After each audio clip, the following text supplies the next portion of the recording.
Bonjour, bienvenue dans le Ciné-Club d'Isabelle. Ça fait un petit temps que je n'ai pas fait ces conversations avec des comédiens et des comédiennes. Et aujourd'hui, j'ai le plaisir de recevoir un comédien espagnol qui s'appelle Daniel Siete Iglesias. Et donc, je voulais vous remercier de nous suivre sur la chaîne YouTube. Si vous n'êtes pas encore abonné, il est encore temps de le faire. Si vous aimez ces conversations, évidemment, vous pouvez partager autour de vous, liker, commenter. Si vous avez des suggestions de comédiens, n'hésitez pas aussi à me contacter aussi bien sur Facebook que sur Instagram. Et c'est tout de suite que je vais vous présenter Daniel Siete Iglesias, comme je vous le disais, qui est donc comédien de théâtre et de cinéma. Il va nous parler de son parcours et de ce projet en cours. Bonjour Daniel. Bonjour Isabelle et bonjour à tout le monde qui suit Mais ta oui. chaîne. Oui, comment vas-tu? Mais bien, mais c'est moi qui te demande aussi comment tu vas.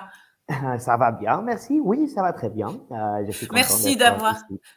Merci d'avoir accepté mon invitation, c'est super. On ne se connaît pas bien, mais j'avoue que la dernière fois que tu as posté ton showreel sur Instagram, c'est vraiment, ça m'est apparu comme une évidence que je devais faire une conversation avec toi. Donc, je suis vraiment très contente que tu aies accepté.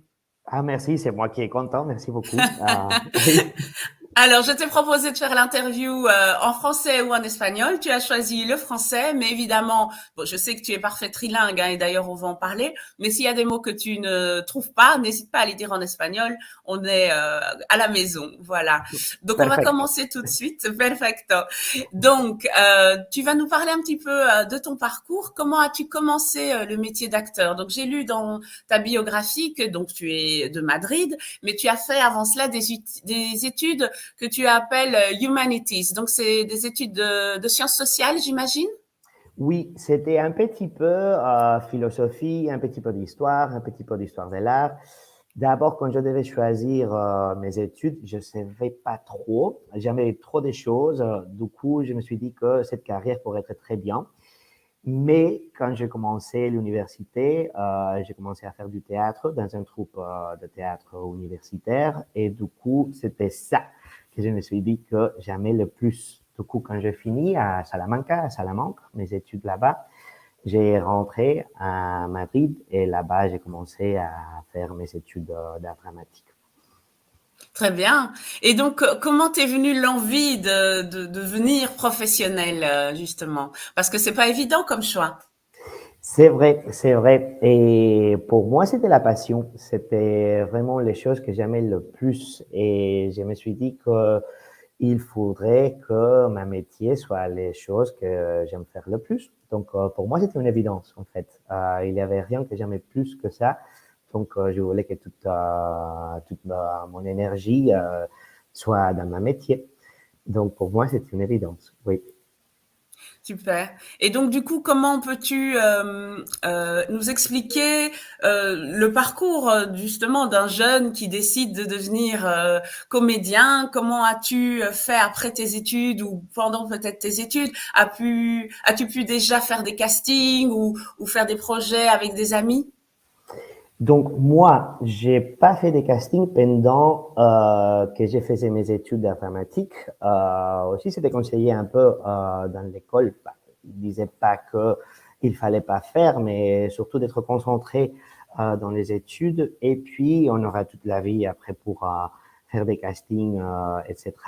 Donc, pendant que j'ai fait l'école, c'était l'école et aussi j'ai fait des stages de différentes techniques, etc. pour me former le mieux possible. Et une fois que j'ai fini l'école, c'est là-bas quand j'ai commencé à faire des castings. J'ai commencé par travailler dans un musical.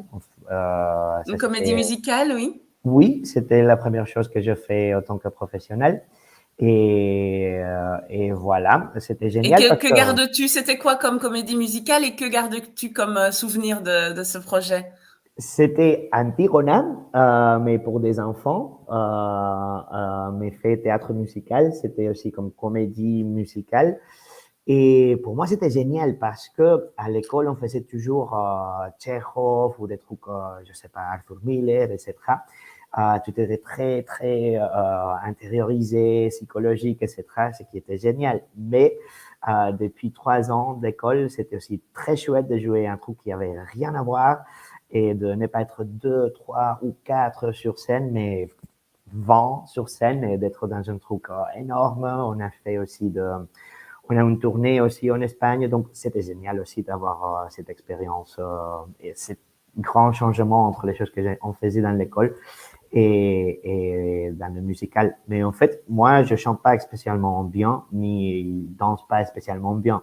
J'ai un peu de rythme et je peux chanter un petit peu, mais c'est surtout la partie comédie que je jouais dans la comédie musicale. Oui. D'accord. Et alors, du coup, pour passer au cinéma, alors comment as-tu mis un pied dans le cinéma? Et bon, j'aimais beaucoup, et j'aime beaucoup le cinéma et les séries aussi. Et j'ai fait un an, je pense, de travail avec la caméra dans la centrale de cine en Madrid spécialisée au travail avec la caméra. Et puis, j'ai commencé à faire quelques castings, et j'ai joué dans quelques séries en Espagne. Et puis, petit à petit, je fais encore du théâtre, mais petit à petit, j'ai commencé à faire de plus en plus audiovisuel. D'abord, je faisais plutôt de théâtre et un peu audiovisuel, et aujourd'hui, je fais plutôt d'audiovisuel et encore un peu de théâtre. Ça a changé un petit Oui, peu. et donc pour toi, c'est important parce que ça se complète, j'imagine. Oui, oui, oui, oui. Et j'aime bien, en fait, la chose, c'est que parfois les gens disent, mais tu aimes plus ça ou tu aimes plus l'autre chose. En fait, j'aime tout. Et même les 3, 4 dernières années, j'ai commencé à faire aussi du doublage pour les Schtroumpfs en Oui. anglais. Et j'aime beaucoup aussi. Je savais pas, mais j'aime beaucoup aussi. Et pour moi, c'est génial pouvoir faire des différentes choses. L'interprétation Avoir est plusieurs très... casquettes et explorer différentes techniques, parce qu'effectivement, la technique du doublage, c'est pas si simple, hein, c'est pas aussi simple qu'on le pense, mais c'est aussi un travail d'équipe, et ça, c'est vraiment intéressant à ce niveau-là, on s'en rend pas Ouais. toujours compte. Oui, c'est vrai, c'est vrai, c'est vrai que c'est un travail, oui, c'est un travail d'équipe. Il y a plusieurs personnes très talentueuses partout, en théâtre, en cinéma, en doublage. Et à la fin, il y a un lien qui est l'envie de raconter des histoires, l'envie de toucher, l'envie de raconter, d'entretenir peut-être. Oui. Oui, mais donc justement, l'envie de raconter toi-même, tu as écrit une pièce, c'est bien cela, peux-tu nous en parler? Oui, je commençais à écrire quand j'avais 30 ans. Je suis déménagé en Suisse pour vivre avec mon compagnon. Et quand je suis arrivé là-bas, je me suis rendu compte que je ne parlais pas français. Donc, du coup, et je ne pouvais pas jouer. Et c'était cette envie de raconter et qui m'a fait que je commençais à écrire. J'ai commencé à écrire des pièces courtes de théâtre.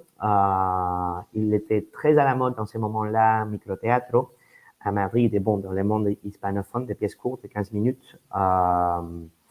Et j'ai commencé à écrire surtout des comédies.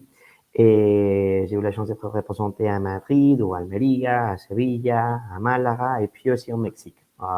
Donc c'était chouette aussi. Et puis j'écris aussi des pièces, une pièce longue, de durée normale, on va dire. Et j'aime bien aussi écrire. Aussi, c'est le fait de raconter et de entretenir, toucher, etc. qui j'aime beaucoup. Oui. Et donc, ça fait combien de temps que tu vis en Belgique maintenant? Ça fait 8 ans, un petit peu plus de 8 ans que je vis à Bruxelles toujours. Oui. D'accord. Et donc, c'est une ville qui te permet de vivre de ton art, de ta passion. Tu as pu avoir beaucoup d'opportunités depuis que tu es là? J'ai eu des opportunités, je ne sais pas si beaucoup, mais c'est vrai que on a l'opportunité précisément de faire plusieurs choses, c'est-à-dire par exemple du doublage. Je suis dans une pièce de théâtre depuis 5 ans et on la joue encore. Aussi parfois dans le visuel, parfois des pubs aussi. Je donne des cours d'interprétation parfois aussi. Donc ça donne l'opportunité de faire plusieurs choses et ça j'aime beaucoup. J'ai l'impression que dans des autres villes, dans des autres pays, on est plus facilement, on nous met ou que dans le Compartimenté. théâtre. Oui, oui, oui. Et ici, tu trouves beaucoup de personnes qui, en fait, qui font des mises en scène, mais qui jouent, ou qui jouent au théâtre, mais qui écrivent des scénarios pour des courts-métrages, par exemple. J'ai l'impression que ici, la pluridisciplinarité Bravo. règne. Oui, il y en a beaucoup. Oui, et ça, j'aime beaucoup. Oui, oui, oui. Très bien. Et alors, quelle est la rencontre là ou quelles sont les rencontres que tu as faites qui étaient pour toi vraiment décisives ou en tout cas qui t'ont vraiment impacté? Écoute, ici, à Bruxelles, c'était le premier court-métrage que je fais. Il s'appelle Fashion Victims. La mise en scène, pardon, la réalisation et l'écriture était Katia Olivier qui l'a fait. Et je pense que je venais d'arriver. Ça faisait peut-être 2 mois que je vivais ici. Et j'ai eu la chance d'être casté dans ce court-métrage. Et là-bas, j'ai connu beaucoup de gens, beaucoup de comédiennes, des comédiens talentueux et des gens de cinéma. Quelques, maintenant, sont partie de mes amis. Et aussi, grâce à eux, j'ai rencontré des autres personnes ou des stages ou des autres possibilités de travail. Et c'était vraiment le premier court-métrage que j'ai fait ici. Et c'est vrai que, oui, j'ai un souvenir toujours très chouette de cette 3 jours de ce tournage dans un petit village à côté de Charleroi. C'était intense, c'était dur, mais c'était très cool. Oui. Ah, génial. Mais alors justement, par rapport à ce que tu dis, le fait de tomber sur une chouette équipe dans un chouette projet, quel est le conseil que tu donnerais à un jeune comédien ou une jeune comédienne qui débute? Qu'est-ce que tu leur dirais pour pouvoir justement débuter une carrière et la vivre le mieux possible? Oui, c'est une question compliquée, mais je pense que d'abord de faire et faire et faire, dès qu'on a l'opportunité de jouer, de raconter des histoires, et si on ne trouve pas, essayer de l'écrire nous-mêmes, de raconter nous-mêmes nos histoires, d'être active. C'est vrai que c'est très important parce que sinon parfois il y a le temps qui passe et c'est dur parfois de se sentir comédien quand on n'est pas en train de jouer. Donc, je pense que c'est toujours important d'être connecté avec ce que a fait que tu veux devenir comédien ou écrivain ou metteur en scène ou réalisatrice ou quoi que ce soit, mais que c'est très important de rester connecté avec ton art. Si on est payé pour ça, c'est génial, mais sinon, il faut trouver la manière à être payé ou à faire. Donc, pour moi, ça serait le conseil le plus important. Et puis aussi, c'est vrai que avoir une toile, je l'appelle toujours la famille artistique, c'est très important aussi d'avoir tes connaissances, tes contacts, tes toiles, ta famille. Euh, j'ai- je pense que je sais bien de ce que je parle parce que quand j'ai migré quelquefois, et c'est vrai que quand tu changes de pays, cette toile se perd et c'est très important de la refaire. Et oui, aussi créer la famille artistique. Pour moi, je pense que ça Oui. fait les deux conseils que je dirais aux gens qui commencent. Oui. Oui. Et alors justement, par rapport à tout ça, comment est-ce qu'on peut, est-ce que tu as des tuyaux, des adresses d'endroits ou des formations que tu pourrais recommander aux gens qui cherchent peut-être justement un stage de face caméra ou un stage de théâtre ou de cinéma quelconque ou voilà, comment se présenter un casting ou comment envoyer une vidéo pour un casting. Est-ce que tu as des recommandations à ce niveau-là? Oui, d'abord, bah, si on a un showreel, toujours le showreel. Si on n'a pas encore, je pense que c'est bien aussi de, entre quelques potes, etc., d'avoir des matériels audiovisuels. C'est très important parce que c'est là-bas où on va nous voir jouer. Les photos sont importantes, bien sûr, mais après, c'est pas que notre voix, c'est pas que la manière comment on bouge, mais il y a une partie que on n'est pas capable de voir si on n'est pas en vidéo, que c'est comme le soul qui sort de quelque façon. Oui, l'âme, oui. Oui, c'est l'âme là-bas qui sort, oui. Et donc, je pense que c'est important. Si on a des matériels professionnels, bien sûr que c'est mieux. Mais sinon, c'est pas si grave. Hein. Je pense que c'est pas si grave. On se fait des monologues, on se fait des scènes avec des amis pour pouvoir nous montrer et montrer Puis il y a les notre travaux art. de fin d'études aussi, hein, Oui, c'est vrai. collaborer avec les étudiants qui en réalisation. Oui, tout à fait. En fait, là-bas, j'ai collaboré pas mal de fois à la Lucas School of Arts, qui est ici à Scarbeck.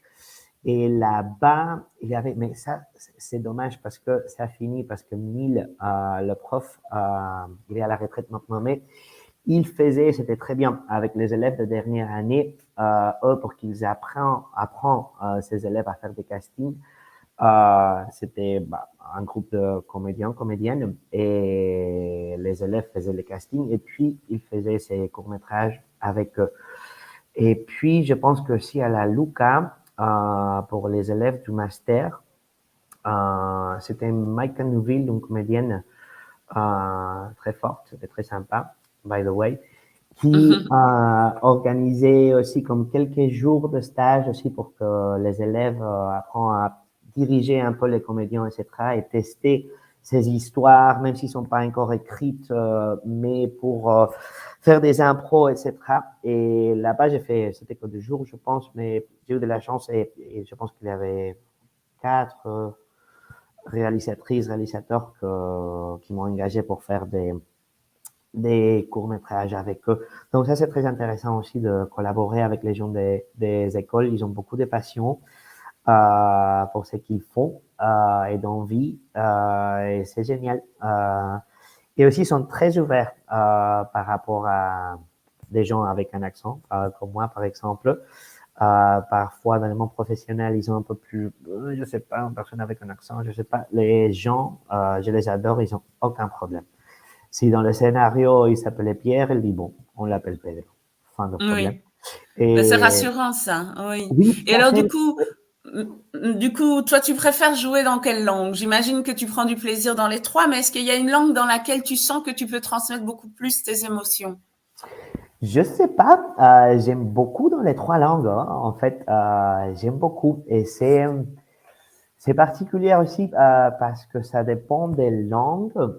On change un petit peu. Ça dépend dans quelle langue on joue. Et l'espagnol est génial. C'est vrai que parfois, quand je joue en espagnol, il y a une pièce maintenant quand on joue No Woman's Land. C'est surtout en français, mais on joue un petit peu en espagnol. Et c'est vrai que le moment quand je joue une scène en espagnol qui est surtitrée, j'ai l'impression un peu quand on fait du ski, on enlève les bottes qui pèsent beaucoup, ou quand on a un sac qui pèse beaucoup et tout l'enlève de quelque façon. C'est vrai que Tu te jouer, délestes? Oui. oui, jouer dans la langue maternelle a quelque chose qui est spécial. Mais bon, aussi, je suis fier aussi de pouvoir jouer dans des autres langues. C'est pas quand on a joué No Woman's Land à Paris et au moment qu'ils applaudissaient, et je me suis rendu compte qu'à 3 ans ou 4 ans, quand je vivais en Suisse, que je pensais que je pourrais jamais jouer. Et je me suis Oui. retrouvé à Paris dans un très joli théâtre avec un bon et joli applaudissement. Je me suis dit, regarde, hein, à 4 ans que je pensais que je pourrais jamais jouer, et je suis à Paris, ici. Donc Mais c'est oui. très émouvant aussi et c'est très cool de pouvoir raconter des histoires dans des autres langues. Oui. Bien sûr. Mais justement, tu me tends une perche. Donc, qu'est-ce que tu pourrais dire justement au Daniel d'il y a 4 ans ou au Daniel un peu plus jeune, adolescent? Qu'est-ce que tu pourrais lui dire pour qu'il prenne confiance en lui ou quel conseil tu pourrais lui donner?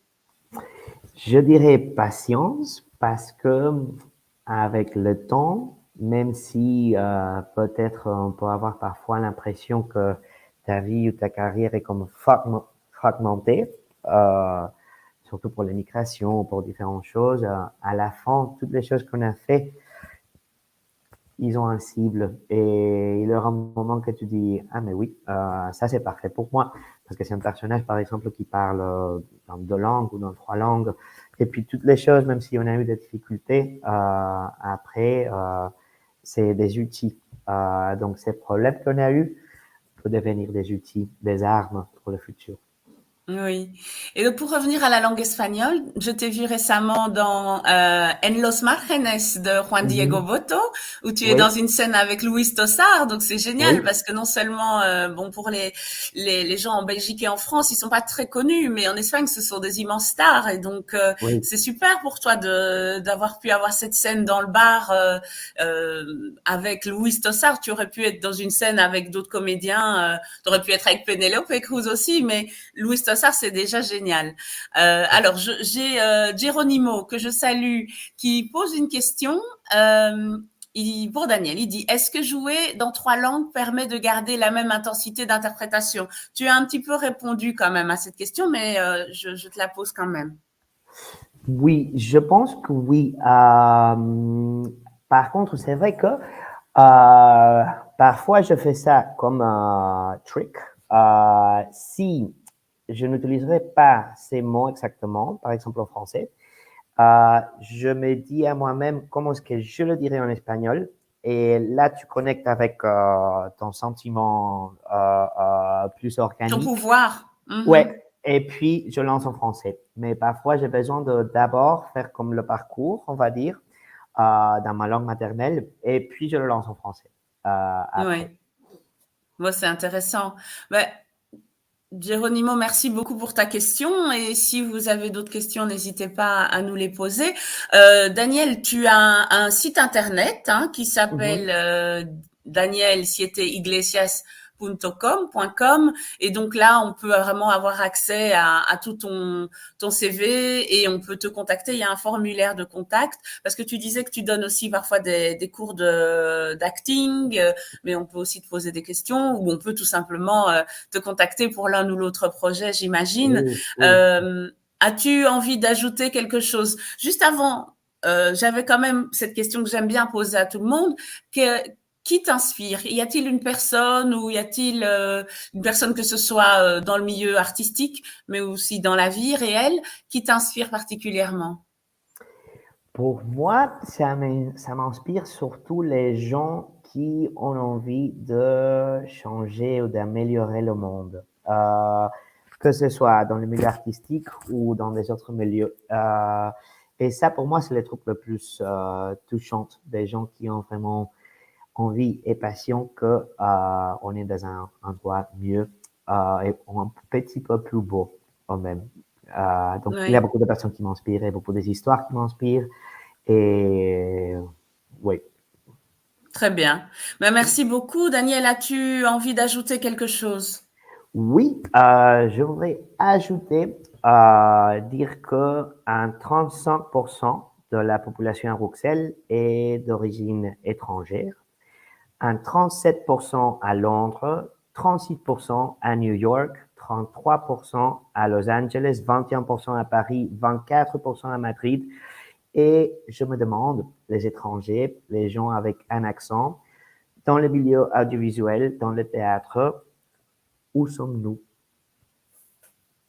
Je vous Ben, laisse c'est une cette Mais oui, réflexion. cette question, mais c'est une bonne réflexion. Effectivement, c'est un sujet qui m'intéresse beaucoup aussi, et c'est aussi un peu le but de ces conversations, c'est un peu montrer tout ce qu'on ne montre pas d'habitude. Donc évidemment, j'ai eu l'occasion d'avoir dans mes conversations des acteurs beaucoup plus confirmés comme Wim Willard ou Denis Mpunga, j'ai Stéphane Bissot, maintenant Marat Akin qui évolue très bien aussi, et plein d'autres. Mais il y a aussi ceux qu'on voit moins, et c'est important effectivement parce que la population belge est très